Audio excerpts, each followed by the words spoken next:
ఈ ప్రెస్ మీట్కి ఇచ్చేసినటువంటి మీడియా మిత్రులకి, అదేవిధంగా ఎస్సీసెల్ అనంతపురం జిల్లా కమిటీ సభ్యులందరికీ కూడా నా హృదయపూర్వక కృతజ్ఞతలు తెలియజేస్తున్నాను.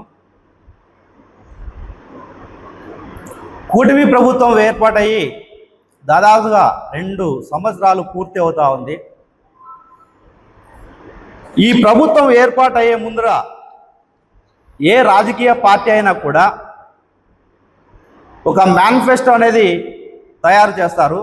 ఆ మేనిఫెస్టో ప్రజలకు దాని ఉద్దేశము, దాని పవిత్రత ఎంత అంటే, హిందువులకైతే భగవద్గీత, ముస్లింలకైతే ఖురాన్, క్రైస్తవులకైతే బైబిల్ ఎంత ప్రాముఖ్యతనో అదేవిధంగా ఈ రాజకీయ పార్టీలు తయారు చేసే మేనిఫెస్టో అంత పవిత్రమైనది. మరి ఈ చంద్రబాబు నాయుడు గారు ఎలక్షన్కు ముందర ఒక మేనిఫెస్టో తయారు చేసి ప్రజలకు చెప్పాడు, అయ్యా మా ప్రభుత్వం కూటమి ప్రభుత్వం ఏర్పాటైతే ఈ మేనిఫెస్టో అంటే మీ ప్రజలు ఏ విధంగా జీవనాధారం, వాళ్ళ కుటుంబ పోషణ ఏ విధంగా ఉంటుందో ఆ మేనిఫెస్టో పైన ఆధారపడి ఉంటుంది. మరి ఈయన చెప్పిన మేనిఫెస్టో ఏమంటే, ప్రతి దళిత కుటుంబానికి 50 సంవత్సరాలకే, ప్రతి దళితులు 50 సంవత్సరాలు వయసు గల మగవాళ్ళు కావచ్చు, ఆడవాళ్ళు కావచ్చు, ఎవరికైనా కానీ ఆ ఇంట్లో 50 సంవత్సరాలు అవుతానంటే వాళ్లకు ఖచ్చితంగా పెన్షన్ ఇస్తాను అని చెప్పాడు. మరి చంద్రబాబు నాయుడు గారు ముఖ్యమంత్రి అయిన తర్వాత 2 సంవత్సరాలు పూర్తి అవుతా ఉంది. మరి దళితులకు ఇచ్చిన ఈ 50 సంవత్సరాలకే పెన్షన్ అనే ఈ పథకం ఎక్కడ పోయింది? ఈరోజు అడుగుతా ఉన్నాం. ఖచ్చితంగా చంద్రబాబు నాయుడు గారు, మీరు ఆ రోజు ఏవైతే మాయ మాటలు చెప్పి దళితులను మోసం చేసి మీకు పథకాలు ఇస్తామని నమ్మించి ఓట్లు వేయించుకొని 2 సంవత్సరాలు పూర్తి అవుతాన్నా కూడా ఇప్పటికీ 50 సంవత్సరాల పెన్షన్ ఎందుకు ఇవ్వలేదు? అదేవిధంగా దళితులకు ఇవ్వాల్సిన ప్రతి సంక్షేమ పథకం కూడా ఈరోజు ఎక్కడికి వెళ్ళాయి? గత ప్రభుత్వంలో వైఎస్ జగన్మోహన్ రెడ్డి గారు ముఖ్యమంత్రిగా ఉన్నప్పుడు దాదాపుగా ఇదే దళితులకు 70,000 కోట్లు వెచ్చించి ఖర్చు పెట్టిన ఘనత మన జగన్మోహన్ రెడ్డి గారిది. మరి ఆ విధంగా ఆ రోజు ఎన్నో సంక్షేమ పథకాలు పెట్టి కూడా ఆయన 3,50,000 కోట్లు మాత్రం అప్పు చేస్తే, నువ్వు ఇప్పటికీ ఏ పథకము ఇవ్వకోకుండా దాదాపుగా ఈ 2 సంవత్సరాలకే 3,60,000 కోట్లు అప్పు చేశావు. మరి ఈ డబ్బులంతా ఎక్కడ పోయింది? మీ జేబులు లేకపోయిందా? ప్రజలు సంక్షేమానికి వాడారా? మరి మీరు ఎందుకు ఈరోజు 2 సంవత్సరాలు పూర్తి అయినా కూడా వాటిపైన ఒక శ్వేతపత్రం విడుదల చేయలేదు? ఒక్క మాట కూడా మాట్లాడడం లేదు. ఎందుకు ఇంత అప్పులు అవుతా ఉన్నాయి? మీరేమన్నా అభివృద్ధి చేశారా? పోనీ ప్రజలకు సంక్షేమం ఇచ్చారా? ఏది ఇవ్వలేదు కదా. మరి ఇంత ఖర్చు పెడతా ఉన్నారు, ఈ డబ్బులంతా ఎక్కడ పోతున్నాయి అని ఖచ్చితంగా వైఎస్ఆర్సీపీ ఎస్సీసీల తరఫున ప్రశ్నిస్తా ఉన్నాం. అదేవిధంగా దళితులకి ఇవ్వాల్సిన ప్రతి ఒక్క హామీ కూడా మీ మేనిఫెస్టో ఏది, మీరు ఎలక్షన్కు ముందు ఇచ్చిన మేనిఫెస్టో ఇది. ఈ మేనిఫెస్టోలో ఏదైనా నెరవేర్చారా ఇప్పటి వరకు?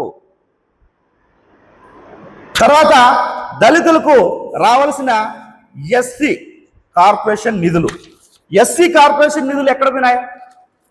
మీరు ప్రభుత్వం ఏర్పాటు అవుతానట్లే వెంటనే మేము దళితులకు లోన్ ఇచ్చేస్తాం, ఆన్లైన్లో అప్లికేషన్ వేయండి అని చెప్పి ప్రతి ఒక్కరి దగ్గర ప్రతి ఒక్కొక్క స్కీమ్కి, మెడికల్ స్టోర్కి అయితే 8 లక్షలు సబ్సిడీ ఇస్తాను, ఆటో పెట్టుకుంటే 3 లక్షలు, ఇన్నోవా కారు పెట్టుకుంటే 10 లక్షలు, ఈ విధంగా ప్రజలను మొబ్బు పెట్టి ఆన్లైన్లో అప్లికేషన్లు తీసుకొని దాదాపు 2 సంవత్సరాలు అవుతా ఉంది. ఇప్పటికీ వాటిపైన స్థితిగతి లేదు. మరి ఈ ఎస్సీ కార్పొరేషన్ నిధులన్నీ ఎక్కడ పోతున్నాయి? సబ్ ప్లాన్ నిధులు ఎక్కడ పోతున్నాయి? ఇవన్నీ ప్రశ్నిస్తే ఈ కూటమి ప్రభుత్వం రెడ్ బుక్ ఓపెన్ చేసి కేసులు పెట్టి వాళ్ళను భయభ్రాంతులకు గురి చేస్తుంది తప్ప వీటికి మాత్రము జవాబుదారీతనం ఎవరి దగ్గర లేదు. మరి ఈరోజు అడుగుతా ఉన్నాం, చెప్పారు మీరే, ఏం చెప్పారు? 18 ఏళ్ళు నిన్న ప్రతి ఆడబిడ్డకు నెలకు 1,500 రూపాయలు. ఎక్కడ ఈ పథకం? ఎక్కడ? ఈ రోజు ఎదురు చూస్తున్నారు 18 ఏళ్ల నుంచి 50,000 లోపు ఉన్న ప్రతి మహిళా కూడా చంద్రబాబు నాయుడు వస్తే మాకు నెలకు 1,500 రూపాయలు వస్తుంది, సంవత్సరానికి ఎంత అవుతుంది అప్పుడు 18,000 రూపాయలు. 18,000 రూపాయలతో మేము ఏదో మా కుటుంబాన్ని పోషించుకుంటాం, ఏదో మా జీవనాధారం బ్రతుకుతాం అని ఎంతో మంది మహిళలు ఆశపడి నీకు ఓట్లేస్తే ఈ రోజు ఆ 18 సంవత్సరాల నుండి 50 సంవత్సరాల నిండిన ప్రతి ఒక్క మహిళకు 1,500 రూపాయలు రావాలా. అదే విధంగా ఈ రోజు వాళ్ళకు పోల్చుకుంటే ఒక మహిళకు 36,000 రూపాయలు ఇవ్వాలా. మరి వాటి పరిస్థితి ఏమైంది? ఈరోజు నువ్వు మీ కొడుకు మీ పార్ట్నర్ అందరూ కలిసి ఫ్లైట్ లో తిరుగుతారు, కానీ ఈ పేద ప్రజలు పడుతున్న కష్టాలు మాత్రం మీకు గుర్తుకు రావడం లేదు. అదేవిధంగా ఆరోగ్యశ్రీ అది ప్రతి రేషన్ కార్డు ఉన్న ప్రతి వ్యక్తికి కూడా జగన్మోహన్ రెడ్డి గారు ముఖ్యమంత్రిగా ఉన్నప్పుడు ఒక్కొక్క కుటుంబానికి 25 లక్షల రూపాయలు ఆరోగ్య బీమా ఇచ్చాడు. మరి ఈరోజు అదే ఆరోగ్యశ్రీని నిర్వీర్యం చేశారు. కనీసం వాళ్ళకి చెల్లించవలసిన ప్రైవేట్ ఆసుపత్రికి ఇవ్వాల్సిన బిల్లులు కూడా చెల్లించక ఈ రోజు వాళ్ళు ఎవరిపైన కూడా చూడడం లేదు, ఎదిగిపోతా ఉన్నారు. మరి మీరు ఏం చేయాలనుకున్నారు? ఈ పేద ప్రజలను, ఈ ఆంధ్ర రాష్ట్రంలో ఉన్న ప్రజలను మీరు ఏం చేయాలని ఉద్దేశం ఉన్నారు? మీరు గద్దెనెక్కిన తర్వాత ఈ విధంగా పరిపాలించడం కరెక్ట్ కాదు. ఇది ఖచ్చితంగా దీనికి ఏదో రకంగా మీరు మూల్యం చెల్లించుకోక తప్పదని కూడా తెలియజేస్తున్నాం. తర్వాత ఇంకా ఏం పెట్టావు? ప్రతి దళితులకి ఒక ఇన్నోవా కార్ అన్నావు. ఎక్కడ? సప్లాన్ నిధులు. ఈరోజు సప్లాన్ నిధులు ఎక్కడ వాడుతున్నారు? గతంలో సప్లాన్ నిధులు ప్రతి ఎక్కడైతే ఎస్సీ కాలనీ ఉంటుందో ఆ కాలనీకి వాటర్ ప్రాబ్లం ఉందా, రోడ్లు ప్రాబ్లం ఉన్నాయా, కాలువలు ప్రాబ్లం ఉన్నాయా, ప్రతి ఒక్కటి ఏమున్నాయో చెప్పి ఆ ఎస్సీ సప్లాన్ నిధులు ఆ కాలనీకి మాత్రం వాడి డెవలప్మెంట్ చేసేవారు. మరి ఈరోజు ఆ సప్లాన్ నిధులు ఎక్కడికి వెళ్ళాయి? ఖచ్చితంగా వీటికన్నిటికీ మీరు సమాధానం చెప్పాలని కోరుతా ఉన్నాం. తర్వాత నిన్నటి రోజు ఆయన పార్ట్నర్ పవన్ కళ్యాణ్ గారు వాళ్ళ కార్యకర్తలు ఉద్దేశించి మాట్లాడాడు. వాళ్ళ కార్యకర్తలేమో పాపము మా పవన్ కళ్యాణ్ గారు ఇప్పుడు కాకపోయినా ఇంకా 10 సంవత్సరాలకైనా ముఖ్యమంత్రి అవుతాడని వాళ్ళు ఆలోచన. పాపము వాళ్ళకి ఇంకా జీవితంలో ఈయన ముఖ్యమంత్రి అవుతాడా లేదా అనే నమ్మకమే పోగొట్టుకున్నాడు. నిన్న ఒక పార్టీని స్థాపించిన నాయకుడు నేను ముఖ్యమంత్రి కావాలని కాదు పార్టీ పెట్టిండేది అని చెప్పడం ఎంతవరకు సమంజసం? ఇది ఖచ్చితంగా ప్రజలందరూ కూడా గుర్తించుకోవాలి. మరి ఈరోజు ప్రతి నాయకుడు కూడా ప్రజల్లో ఖచ్చితంగా అభిమానాన్ని సంపాదించుకున్న వాడే ప్రజానాయకుడు అవుతాడు. కానీ నీలాంటి ఓన్లీ ఒక కులానికి మాత్రమే నీ నాయకుడు అని చెప్పుకునేవాడు రాజకీయ నాయకుడు కాదు. నువ్వు ఒక కుల సంఘం పెట్టుకోవాలా, అంతేగాని నీకు పార్టీ అవసరం లేదు. ఈ రోజు పాపం వాళ్ళ కార్యకర్తలంతా కొట్టుకుంటా ఉన్నారు మా పవన్ కళ్యాణ్ గారు ఏది ఇలా మాట్లాడారని. తర్వాత వీళ్ళ కూటమి ప్రభుత్వం వచ్చిన తర్వాత స్త్రీ శక్తి ఉచిత బస్సు పెట్టావు. ఉచిత బస్సు పెడితే ఈరోజు ఉచిత బస్సులో ప్రయాణం చేస్తున్న ప్రతి మహిళ తిట్టడం తప్ప ఎవరు కూడా మెచ్చుకోవడం లేదు. మీకు అది కళ్ళకు కనపడలే. వాళ్ళు ఈరోజు ఎంత కష్టాలు అనుభవిస్తున్నారో చూడండి. ఈ స్త్రీ శక్తికి ఎన్ని బస్సులు ఉన్నాయి? పోనీ ఈ పథకం తెచ్చిన తర్వాత మీరు కొత్త బస్సులు ఎన్ని కొన్నారు? కొన్ని కొత్త బస్సులు ఎన్ని పెట్టారు? దాని ద్వారా వారికి ఒక మహిళకు మెరుగైన సేవ ఏదైనా అందించారా? ఇప్పుడు చూస్తే ప్రతి బస్సులు అదే బస్సులే ఉన్నాయి, అదే పాత బస్సులు ఉన్నాయి. నువ్వు బస్సులు కొనిందేం లేదు, కానీ స్త్రీ శక్తి అని పేరు మాత్రం వాడుకుంటా ఉన్నావు. ఇప్పుడు వాళ్ళకు ఒక బస్సు పెట్టేసి ఒకరిపైన ఒకరిపై కూర్చొని వెళ్తూ ఉన్నారు. వాళ్ళకి ఎక్కడ మీరు ఎక్స్ట్రా ఎక్కువ బస్సులు కొని ఫ్రీగా సర్వీస్ చేస్తున్నారు? ఉన్న బస్సులే కదా. ఈ రోజు మొత్తం అందరూ కూడా కామెంట్ చేస్తా ఉండేది ఈ ఫ్రీ బస్సు లేకపోయినా పర్లేదురా దేవుడా అనే స్థితికి వచ్చింది ఈరోజు. మరి అదే జగనన్న ముఖ్యమంత్రిగా ఉన్నప్పుడు ఎన్నో పథకాలు చెప్పుకుంటా పోతే ఈ చిన్న పిల్లలు ఎక్కాలు ఏ విధంగా చెప్తారో ఆ విధంగా చెప్తారు. ఒక చిన్న పిల్లని అడిగినా కూడా అదేమి జగనన్న వసతిన, విద్యాదేవిన, అమ్మఒడి ఇలా చెప్పుకుంటా పోతే ఆయన మేనిఫెస్టో లిస్టు ఇది. ఆయన మేనిఫెస్టో 2019 నుంచి 24 ఇచ్చిండే లిస్టు ఇది. ఈ మేనిఫెస్టోలో ఆయన ప్రతి ఒక్క పథకము ఇచ్చాడు. ఏమని? జగనన్న అమ్మఒడి, జగనన్న వసతి దీవెన, జగనన్న విద్యా దీవెన, జగనన్న వసతి దీవెన, వైఎస్ఆర్ రైతు భరోసా, వైఎస్ఆర్ 0 వడ్డీ, వైఎస్ఆర్ ఫ్రీ కార్ప్ ఇన్సూరెన్స్ రైతులకి. మరి ఈ విధంగా ఇవన్నీ చెప్పుకుంటా పోతే ఈ పథకాలు ప్రతి ఒక్కరిని కూడా అడగండి, ఈ పేరుల్లో ఏదైనా మీకు రాలేదా అని. ప్రతి సంవత్సరం కూడా ఈ పథకాలు అన్ని కూడా ప్రతి ఇంటికి అందినాయి. వీటిలో కనీసం మీ కూటమి ప్రభుత్వము వీటిలో కనీసం 10% ప్రజలకు అందిస్తున్నారా ఈరోజు? ఎక్కువద్దు, ఈ పథకాల్లో 10% ప్రజలకు అందిస్తున్నారా? మరి ఎందుకు మీరు గొప్పలు చెప్పుకుంటా ఉన్నారు ఈరోజు? మేము అది చేశాం, ఇది చేశామని చెప్పి. దళితులకు ఇవ్వాల్సినట్టు ఇంతవరకు ఇవ్వలేదు. మీరు కూడా మేము అన్ని చేశాం, ఇవి చేశామని చంద్రబాబు నాయుడు గారు, తర్వాత ఆయన కొడుకు, తర్వాత ఆయన పార్ట్నర్ పవన్ కళ్యాణ్ గారు కూడా మాట్లాడుతూ ఉన్నారు. ఇదే జగనన్న బడుగు వికాసం అని ప్రతి దళితుడు ఎస్ఎంఎస్ఎంఈ ద్వారా వెహికల్ కొన్నా లేదా చిన్న ఫ్యాక్టరీ పెట్టినా ఏదైనా కానీ వాళ్లకు 45% సబ్సిడీ పెంచి ఆయన రాగానే 2020లో దాదాపుగా 1200 కోట్లు ఒకేసారి క్లియర్ చేసిన ఘనత జగన్మోహన్ రెడ్డి గారిని. మరి ఈరోజు ప్రతి ఒక్క పారిశ్రామికవేత్త, ఇంటికి ఒక పారిశ్రామికవేత్త తయారు చేస్తారంటాడు చంద్రబాబు నాయుడు గారు. అయ్యా ఇప్పుడు 700 కోట్లు పెండింగ్లో ఉన్నది ఇన్సెంటివ్స్. ఓన్లీ ఎస్సీకి రావాల్సిన ఇన్సెంటివ్స్ 700 కోట్లు. అది ఒకటి క్లియర్ చేస్తే వాళ్ళు ఆర్థికంగా ముందుకు పోతారు కదా. నువ్వు మరి కొత్త ప్రాజెక్టు తెస్తాను, ప్రతి ఇంటిలో ఒకరిని పారిశ్రామికవేత్తను తయారు చేస్తానని ఇలాంటి మాయమాటలు ఎందుకు చెప్తావు చంద్రబాబు నాయుడు గారు? ముందు ఈ దళితులు రావాల్సిన ఇన్సెంటివ్ 700 కోట్లు మీరు ఖచ్చితంగా క్లియర్ చేస్తే అప్పుడు మిమ్మల్ని నమ్ముతారు. ఖచ్చితంగా మీరు మోసపూరితమైన కుట్రలు, మోసపూరితమైన మాటలు ఇవి తప్ప వేరేది ఏమి. మీరు ప్రభుత్వం ఏర్పాటు చేస్తే మొత్తం అంతా మోసపూరితమేనే. ఈ ప్రజలు నీ మేనిఫెస్టోకు ఆకర్షితులవుతారు, తర్వాత బాధపడతా ఉంటారు. అది తర్వాత నిన్న వచ్చాడైనా ఎవరు? నారా లోకేష్ గారు అనంతపురం జిల్లాకు వచ్చారు. అదేదో సెంట్రల్లో ఒక ఫ్యాక్టరీ పెడతా ఉన్నారు, దాని ఓకే బాగుంది. మీరు మీ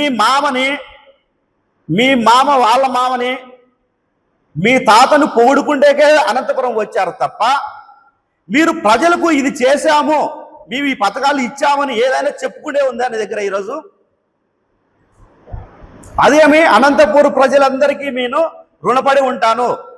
హరికృష్ణ గారిని మా మామని గెలిపించారు, తర్వాత మా ముద్దుల మామయ్యని గెలిపించారు తప్ప అంటాడే తప్ప మీకు ఈ అనంతపురం ప్రజలకు మాకు ఓట్లేసినందుకు, మా కుటుంబాన్ని ఆదరించినందుకు ఈ అనంతపురానికి ఇది చేసినాము అని మీ నాన్న కానీ లోకేష్ కానీ ఎవరైనా కానీ చెప్పేవాళ్ళు ఉన్నారా? ఇది గుర్తుపెట్టుకోండి, ప్రజలు ఖచ్చితంగా గుర్తుపెట్టుకోండి. జగన్మోహన్ రెడ్డి గారికి చంద్రబాబు నాయుడు గారికి ఎంత వ్యత్యాసం ఉన్నదో ఒక్కసారి గుర్తుపెట్టుకోండి. ఆయన ఆ మాట చెప్పినాడంటే ఖచ్చితంగా ఆ మాట పైనే ఉంటాడు జగన్మోహన్ రెడ్డి గారు. ఈయన ఎప్పుడు చూసినా మోసపూరితమైన హామీలు ఇవ్వడము, ప్రజలను మోసం చేయడం తప్ప వేరే విద్య తెలీదు. తర్వాత ఈయనేమన్నాడు? ఫ్యాక్షన్ పార్టీ లోకేష్ బాబు గారు, ఫ్యాక్షన్ పార్టీ. అయ్యా లోకేష్ బాబు గారు, ఇది ఫ్యాక్షన్ పార్టీ కాదు, వైఎస్ఆర్సీపీ పార్టీ. ప్రజల గుండెల్లో, ప్రజల రక్తంలో ప్రజల కష్టాలు గుర్తించి పెట్టిన పార్టీ వైఎస్ఆర్సీపీ పార్టీ. మీలాగా మీ తాతగారు ఏదో పార్టీ పెడితే మీ తాతను వెన్నుపోటు పెడిసి మీ నాన్న లాక్కున్న పార్టీ లాంటి కాదని చెప్తా ఉన్నాం. తర్వాత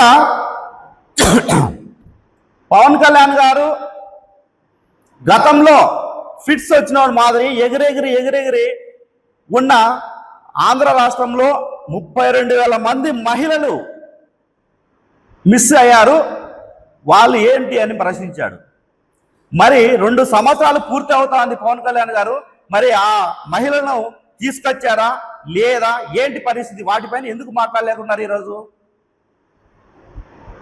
అంటే మీ కూటమి ప్రభుత్వం చంద్రబాబు నాయుడు గారు ఏది చేస్తే దానికి జై అంటావు తప్ప నీ స్వయంగా ప్రతిదీ తెలుసుకొని దానికి మాట్లాడలేని పరిస్థితి నీది పవన్ కళ్యాణ్ గారు. ఈరోజు నువ్వు మీ కుల సంఘం ఒకటి పెట్టుకొని ఆ కులానికి నాయకుడు కావాలి తప్ప నువ్వు ప్రజానాయకుడు కాలేవు. జగన్మోహన్ రెడ్డిని విమర్శించే స్థాయి కూడా నీకు లేదని తెలియజేస్తా ఉన్నాం.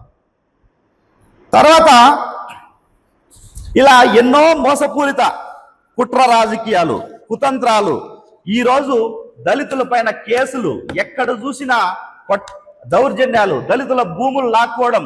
ఈ హోమ్ మినిస్టర్ ఉన్నారు కదా, ఈమె కూడా ఒక దళిత మహిళ. దళితులకు ఈ విధంగా రాష్ట్రంలో జరుగుతూ ఉంటే ఒక్క మాట మాట్లాడలేని పరిస్థితి హోమ్ మినిస్టర్ది. ఈరోజు ఆంధ్ర రాష్ట్రము, నిన్నేదో సర్వేలో చెప్పారు, ఆంధ్ర రాష్ట్రము ఈ నేరాలు కానీ దౌర్జన్యాలు కానీ దీంట్లో 3వ స్థానంలో ఉన్నదని చెప్పారు. అది కూటమి ప్రభుత్వం తెచ్చిన విజయం అన్నమాట. ఈయన విజనరీ కూడా కదే. ఇందులో భాగంగా నారా లోకేష్ బాబు గారు అనంతపురం వచ్చారు. ఆయన అవస్థలు పడి ఆయన ప్రోగ్రాం చేసుకొని కార్యక్రమం చేసుకొని వెళ్ళాడు.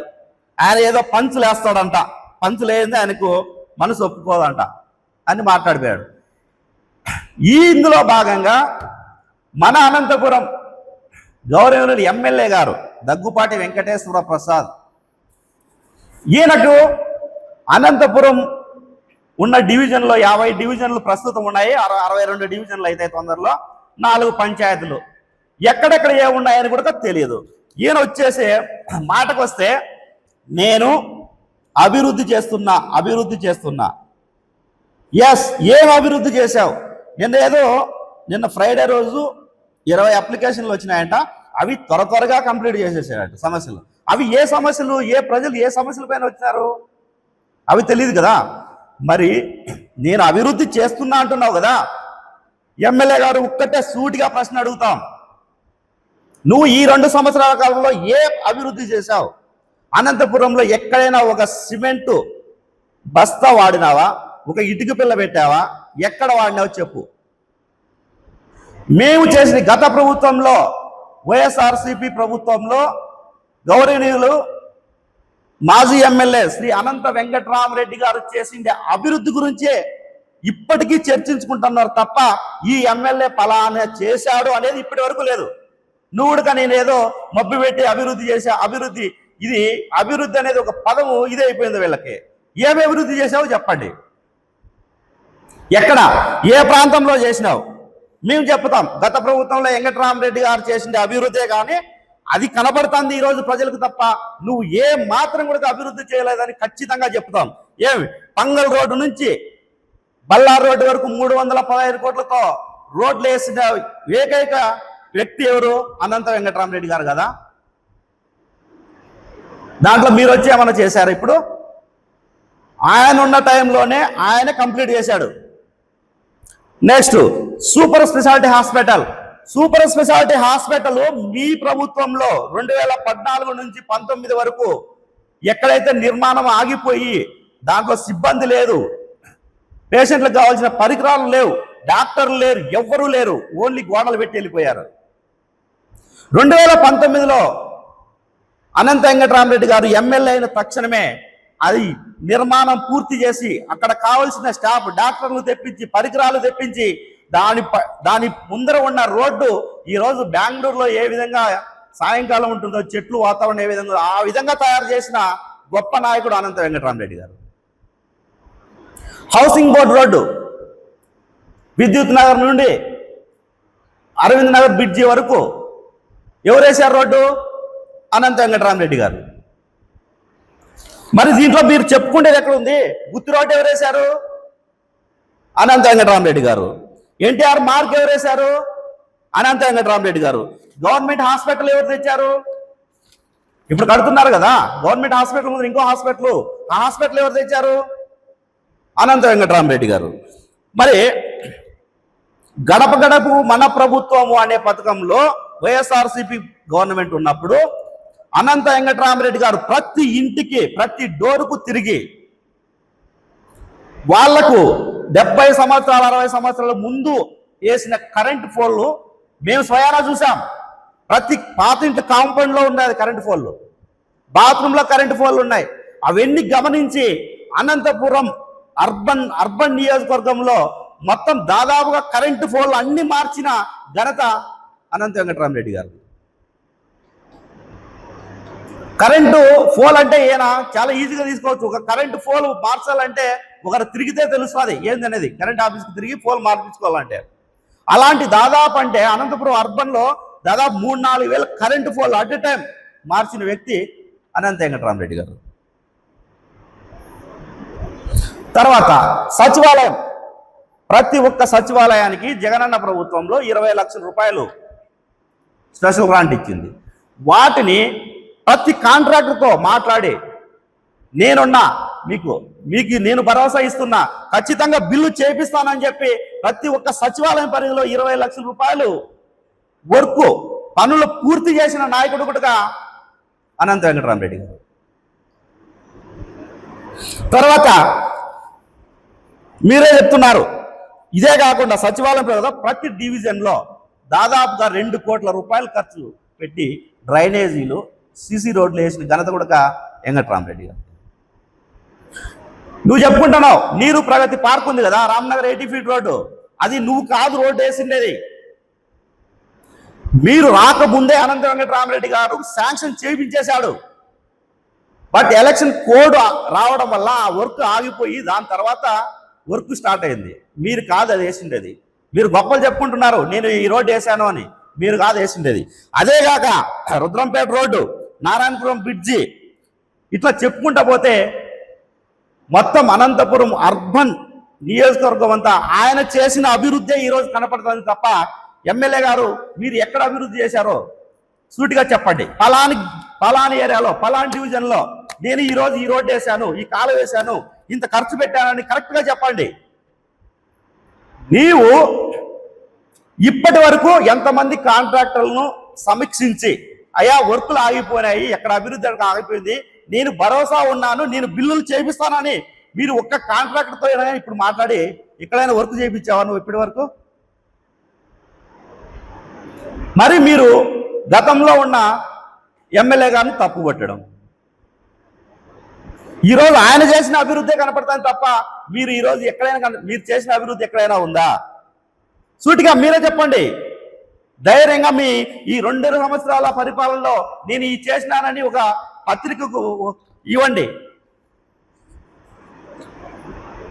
తర్వాత ఈయన ఇప్పుడు మా అనంతపురంలో కౌన్సిల్ మెంబర్లందరూ కూడా పదవీ కాలము 2 నెలలు పూర్తి అవుతా ఉంది ఇప్పటికి అయిపోయి. మరి ఈ 2 నెలల కాలంలో ఎవరు మున్సిపల్ ఆఫీస్కి జవాబుదారీతనం? ఎమ్మెల్యే గారు కదా. మరి ఎమ్మెల్యే గారు శానిటేషన్ ప్రతి ఒక్క రోజు కూడా ప్రతి ఒక్క వీధిలో అధ్వానంగా లేస్తానంటే వాసన తట్టుకోలేక వస్తూ ఉన్నారు జనాలు. ప్రతిరోజు కంప్లైంటే, ప్రతిరోజు పేపర్లు ఇవే ఉన్నాయి. మరి ఈ 2 నెలల కాలంలో నువ్వు ఎంత మాత్రము మున్సిపల్ ఆఫీస్ సిబ్బందితో మీటింగ్ పెట్టుకోవడం కానీ సమీక్షించడం కానీ శానిటేషన్ పైన నీ అవగాహన ఉంటే నువ్వు ఏమైనా వాళ్ళకి చెప్పావా? శానిటేషన్ ఎందుకు ఇంత అధ్వానంగా తయారైంది ఈరోజు? మరి మీరు ఎమ్మెల్యే గారు కదా, పాలకవర్గం పోతానట్లు మీరు ఎందుకు చర్యలు తీసుకోవడం లేదు? ప్రతి ఇంటికి కూడా వైఎస్ఆర్సీపీ ప్రభుత్వంలో ప్రతి వీధికి కూడా ఒక ఆటో ఇచ్చి ప్రతి సన్న వీధిలో కూడా ఆటోకు పోయి చెత్త సేకరణ జరిగింది. మరి ఈరోజు ఆ చెత్త సేకరణ అంతా చేయకోకుండా అక్కడ వీధుల్లో చెత్త మాదిరి తయారైపోయింది. వీటి అన్నిటిపైన మీకు ఎందుకు అవగాహన లేదు? మీరు ఎందుకు మాట్లాడలేకపోతున్నారు? ఎందుకు ఈ చెత్తను క్లియర్ చేయలేకపోతా ఉన్నారు? ఇప్పటికి ఎన్ని మాటలు చెప్పినావు? దాదాపు 2025 అక్టోబర్ 2వ తారీఖు గాంధీ జయంతి రోజుకి నేను డంప్ యార్డు మార్చిస్తాను అని చెప్పావు. మరి ఇప్పటికి ఎన్ని డేట్లు పోయినాయి? ఎన్ని తేదీలు పోయినాయి? అసెంబ్లీలో పోతానట్లు ఫస్ట్ అసెంబ్లీలో మాట్లాడితే నేను డంప్ యార్డ్ మారుస్తాము, తర్వాత అండర్ డ్రైనేజ్ తెస్తాను అని చెప్పి. మరి 2 సంవత్సరాల కాలంలో ఎక్కడ అండర్ డ్రైనేజ్ తెచ్చావు, ఎక్కడ డంప్ యార్డ్ మార్చావు? మాట్లాడాలంటే కొద్దిగా దాన్ని ఏమంటారు, ఇంకిత జ్ఞానం ఉండి మాట్లాడాలా ఎమ్మెల్యే గారు. ఈరోజు ఎక్కడ అభివృద్ధి చూసినా ఒక అనంత వెంకట్రామరెడ్డి గారు చేసిన అభివృద్ధి ఇంతవరకు నీకు లిస్టుతో కదా చదివి చెప్పాము. మరి దాని ప్రజలు కూడా గమనించండి, ఎవరు అభివృద్ధి చేసినారు, ఎవరు మాటలు చెప్తా ఉన్నారు అనేది అది మీకే తెలిసి ఉంటుంది. తర్వాత నిన్నటి రోజు చంద్రబాబు నాయుడు గారు ఒక మీటింగ్ పెట్టుకొని ఒక్కొక్క ఇంటికి 3 పిల్లల్ని కనండి, 4 పిల్లల్ని కనండి అని చెప్తా ఉన్నాడు. ఈరోజు 2 పిల్లలకే భారం అయిపోయి పోషించలేక ఉన్న పరిస్థితులు ఈరోజు ఉన్నాయి. నువ్వేమన్నా అభివృద్ధి చేస్తావంటే నువ్వు అభివృద్ధి చేయవు, పిల్లలు మాత్రమే కనండి అని చెప్తావు. 3 పిల్లలు కడితే 30,000 రూపాయలు ఇస్తాను, 4 పిల్లలు కంటే 40,000 ఇస్తా అంటావు. 30,000 ఏమిటికంటే చంద్రబాబు నాయుడు గారు, పిల్లల కంటే 30,000తో జీవితం అంతా సరిపోతుందా? 40 పిల్లలు అంటే నువ్వు ఇచ్చే 40,000తో పూర్తిగా అవుతుందా జీవితము? ఈ రోజున్న ఆ డీజిల్, పెట్రోలు, తర్వాత ప్రతి ఒక్క కుటుంబానికి కావలసిన నిత్యావసర సరుకులు ఈ రేట్లన్నీ తగ్గించి కుటుంబాల వృద్ధ ఆర్థికంగా నిలదొక్కుండగా ప్రయత్నం చేయండి. కానీ 3-4 పిల్లల్ని కానండి 30,000 40,000 ఇస్తా కాదు. ఇప్పుడు ఇచ్చిన హామీలను నెరవేర్చలేకుండా ఇంకో 30-40,000 ఎక్కడి నుంచి తెస్తామండి చంద్రబాబు నాయుడు గారు? మీరు ఖచ్చితంగా చెప్తా ఉన్నాం, కూటమి ప్రభుత్వం గుర్తుపెట్టుకోవాలా, దళితులకి ఇచ్చిన మాటలన్నీ ఖచ్చితంగా నెరవేర్చాలా. నెరవేర్చకపోతే మేము తొందరలో బజారుకి వచ్చి నిరసన కార్యక్రమాలు తెలియజేయాల్సింది ఖచ్చితంగా వస్తుంది. వైఎస్ఆర్సీపీ పార్టీ ఎప్పుడు కూడా ప్రజల తరపున ప్రజలకు అన్యాయం జరిగితే ఎక్కడక్కడ ఖచ్చితంగా ఎదుర్కొంటుంది సమస్యలని కూడా తెలియజేసుకుంటున్నాం.